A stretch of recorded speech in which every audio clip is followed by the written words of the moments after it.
Welcome, everyone. House of Prozorov, thoughts from the deep state, the melting snowflake.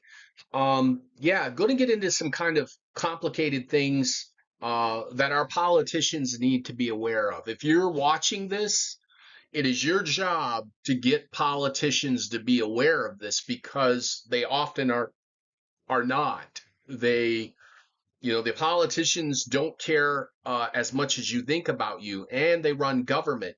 And you have corporations with money that can hire lawyers and lobbyists to go talk to these people all day, talk to their staffers. You have the right to, as well, to talk to politicians and congressional leaders and influence them so you can get them to write bills or write acts or vote on bills and things that support you. Um, However, a lot of bills and acts come from already wealthy people writing them for specific purposes of extracting wealth. Wealth extraction using technology to do nothing but that. Okay, that's where things are being optimized to. I don't want to sound too Orwellian, but we're optimizing technology to get the highest payment possible, where we didn't have that kind of computer data control decades ago. We now have it even being implemented at the lowest level of society. And the big companies have come into real estate because commercial real estate was dying. Companies were saying, I don't need this big warehouse. I don't need this many warehouses. I don't need these many storefronts. You see that now with banks closing up brick and mortar locations everywhere and say, we got an app. We have a couple of banks, but we have apps and online. So, the new brick and mortar is your house, your home. So the commercial people with all the money have pivoted. They're going for all the residential real estate now because they know you got to have a place to live. And that's indicative of that capitalism certainly isn't perfect. It's one thing to charge money for a business and a living experience or a life experience that you don't necessarily need. But when capitalism now is, in my humble opinion, what capitalism now is doing is coming for the essentials. They're trying to maximize profit for the essentials. Um, and get the state to back that up. Insurance companies forcing people to buy insurance products or they can't drive a car, getting the state to cancel your driver's license if you get caught without insurance and have no car wreck or have no accident or no DUIs or anything, just you're trying to save money and the law doesn't allow for you to save money in that way. It's been like that for homeowners forever. I mean, you had to have tornado insurance, hurricane insurance, all sorts of things. But again, you do have to have a vehicle to get around. Buses and that are inadequate in almost all places. But anyhow, transportation is the car is the gold standard, and that's not going to change. I don't care what kind of crazy person you throw in front of me in the United States. I have the Brookings Institute study that showed people even in New York City, they are at a disadvantage if they don't have a vehicle. Okay, that was done 2015, 2014. I want to say Brookings Institute. I could look it up for you. I read it. That having a car, it gives you many more financial opportunities. It gives you many jobs that you can go to that if you don't have a car, you are significantly at a disadvantage. You don't see rich people just giving up their car because it's so easy to get around on a bus or a subway, do you? Not in the United States. That's still not here. We got people that are left and right both going after the car of poor people, allowing wealthy people to come in and buy cars out of America, so you make the market more expensive. We have a less supply, the price goes up, and who gets hurt? The guy at the bottom, the gal at the bottom. Anyhow, this isn't about cars. This is about residential living. Um, the article here, it talks about how the impact of large companies, what the impact is of large companies on the housing market. So, what is the impact of large companies on the housing market? And if you're politically illiterate, you think you have no say in this. It's just the free market, right? Well, they can always pass laws, bills, and acts that prevent certain behaviors from the large players in the market. We don't have that yet because the inflation hit maybe a decade ago where it was really starting to hit heavy, 2014, 2015. It's just been going on and on and on and on, and housing has just leaped up um, in price, rent, what have you. So, what are the risks and dangers with these big corporations coming in? Well, the rent increases, it's driven by the profit motive. It limits housing options for the average family, especially the average family that's in poverty. There can be a loss of community. Corporations, don't sometimes don't invest in the emotions of an area or a neighborhood. It becomes just simply a financial decision. You have what we've known about ever since Boys in the Hood with Larry Fishburne and Cuba Gooding Jr. and Ice Cube. Long-term residents may be priced out or removed during renovations and never able to come back. Neighborhood homogenization, unique architectures and local businesses get replaced by uniform corporate standards. In some cases, the corporations put in something better. I know that. I've seen that in Cleveland and elsewhere. But lots of times, no, they remove things that were not a blight on the city, but were beauty to the city. So you got to be aware of that. Privacy and bias risk. These companies want to use AI and data analytics in property decisions. Could obviously lead to discriminatory practices based on algorithms. Basically, you don't have no money, you're in trouble. So that's a whole lot of people, especially minorities in that.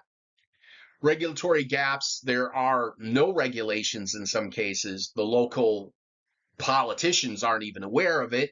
Your senator and Congress people often are not even aware of it. There's nobody looking out for you. Price caps is not, the internet has been virgin space. Insufficient regulation allows unchecked growth and monopolization of housing markets and housing stocks or whatever. For example, we've had for a long time big companies that have built expensive condos. And for a decade, I've seen this and I know this, and I've seen it in the hotel industry as well. For decades, they would have maybe only 25% capacity, filled to 25% capacity of their condos. They had, they had 25 condos and 75 of them were not rented, 25 were rented. They're at a very, fraction. They're at 25% of their capacity. They have 100%, 100 condos they can provide, only 25 are filled. They do that for 10, 12, 14, 16 years. They never lower rents because if they lower rents, it'll bring in the type of clientele that will clash with the clientele that's already paying there. So what happens is they just leave those condos empty unless they can find a high paying tenant. Now, that has consequences because you're led to believe there's not enough space for all these people, and there's tons of space. I mean, we could talk about the ghost cities in China, but that's another country. China had places for millions and millions of people. They should have been able to immigrate all sorts of people from Africa and Latin America, and they never did that because China, in my humble opinion, is just very homogenous. They're trying to change, but they're not like us. Everybody here is pretty different, even if, we're different people. But back to all the housing in the United States, solutions and collaborations. What can be done? What can you tell or ask your politicians to do? What kind of bills and acts do you need to get your politicians to consider? Rent control. It's kind of like inflation caps. Ownership caps may also be able to counterbalance consolidation. So BlackRock can't buy up everything in your city, right? But BlackRock has a ton of money. And if you're a seller and you need to get rid of your property at a good price, you're probably very happy that BlackRock is there to buy up your property. But the consequences are something else to consider, right? You want to encourage partnerships with nonprofits and community stakeholders as key owners. Local government can regulate and guide corporate behavior to protect residents. But we also have to think about, and I'm going to be on the other side for a second, we have to think about protecting investors, and we have to also think about protecting those who own property, that when you get a low cost, low rent, you don't act like a low rent, right? Like a low rent resident, right? Because there's jokes about that's so low rent, right? And that's pretty mean. But then you get people that are poor who come in and abuse stuff, and they don't realize that they're damaging their future possibly, because who knows, they may remain poor for most of their life. Or they're damaging someone else's future that is going to be poor and they can't get an opportunity because when they got their chance at cheap housing, they destroyed the property they were living in. These are huge issues. Or you get really bad neighbors who think they can do anything. They have no limits to what they think. I can party 24/7, and they got free housing. And then you got people around you that work and actually pay all their bills and are just stressed out. And now they have all this stress plus a bad neighbor. I mean, we still as a society, we don't know how to deal with these things. And then we have television shows like Neighbors from Hell.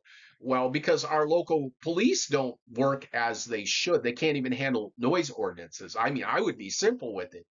You have a problem, and the second time you come in, you walk in, you take their stereo system out of their house. You don't let it continue on. You get your stereo system back in a week.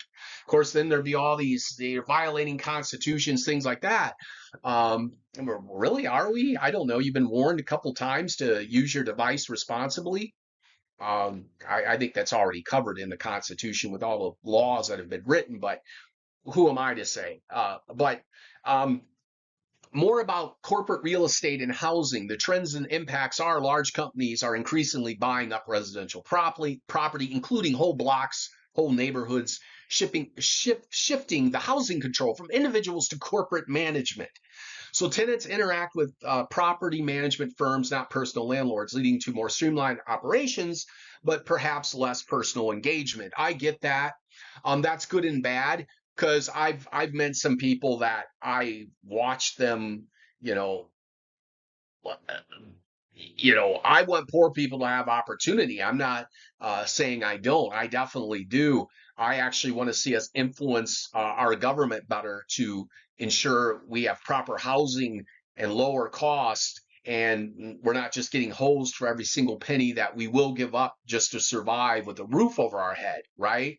I think the old saying, I don't have a pot to piss in, is coming back into vogue because one of the points, maybe if you missed it, maybe you didn't, is wealth extraction through algorithmic control and computer databases that don't make mistakes. They don't misprice things. If anything, they're going to overprice to make sure the client gets their money. So being rude because you're poor, being rude because you're trying to get a deal, being rude because you're trying to, I don't know, outsmart people, is really a bad strategy. And it's come to this. This is the most expensive I've ever seen society. It's the hardest time in the world to ever buy a car. It's very difficult to buy a house. It's very difficult to buy cheap rent. That's why the Democrats have failed. I'm not saying I don't support liberal ideas. I do. But they have failed miserably because you have to give your clientele, they have to have accountability. If you're going to get something cheap, you got to treat it well. If you're going to get a break, you got to treat the people who gave you a break decently. It's not all take, it's not all blame. It's not trying to be a victim and get the most out of people. It's not trying to get all you can get. Now, poor people, mind you, can't really take all you can get because they really don't have the space to store all you can get. But you can really be a burden and a nuisance. You have to ask yourself, if I was in their shoes, am I being reasonable? Okay. And so that's what I said still doesn't make any sense in the context of everybody thinks very differently, right? So see my talk about perception as reality and quantum thinking.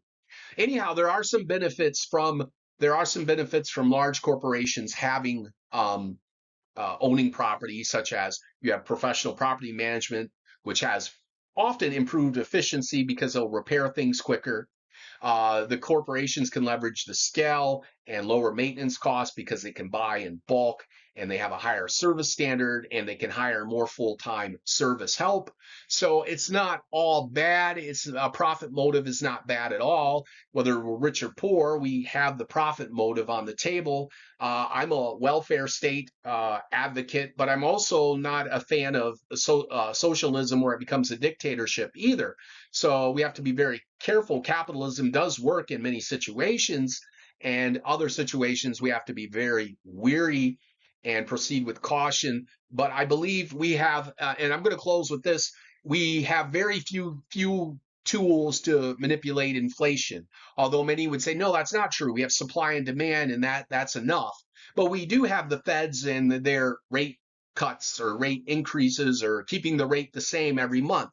We do have to think about rent controls and inflation caps.